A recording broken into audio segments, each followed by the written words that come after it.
ஜோயா. ஜோயா வந்துட்டு ஒரு 5 இயர்ஸ் கழிச்சு அவங்க ஃபேமிலி ஃபங்க்ஷன் ஒன்று, அதுக்காக வந்திருந்தோம். அவங்க வீட்டில் கொஞ்சம் க்ளோஸ் கூப்பிட்டாங்க, போயிட்டேன். ரிலேஷனில் ஒருத்தவங்க கல்யாணம் போனப்போ ஜோயாவை மீட் பண்ணிட்டு பேசினப்போ 5 வருஷத்தில் அங்கே ஒருத்தனை பார்த்துட்டேன் அப்படின்ட்டான். டியூடு கதை தான். எனக்கு பயமாக இருக்குது, உன்னை காதல் பண்ணிடுவானோன்னு. ஒரு இதுவும் பண்ண வேணாமா, கதையை மட்டும் கேளு. அந்த பொண்ணு மறக்க முடியல, ஆனால் அந்த பொண்ணு ஈஸியாக மறந்துட்டான்.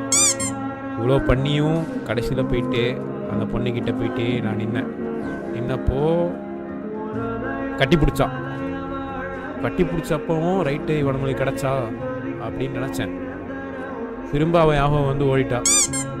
அம்மா பொண்ணு முஸ்லீம்னா நீ சுன்னத் பண்ணணுமே. சொல்கிற கதையை கேள. பொண்ணே இல்லை, பொண்ணுக்கு எதுக்கு நான் சுன்னத் பண்ணணும்?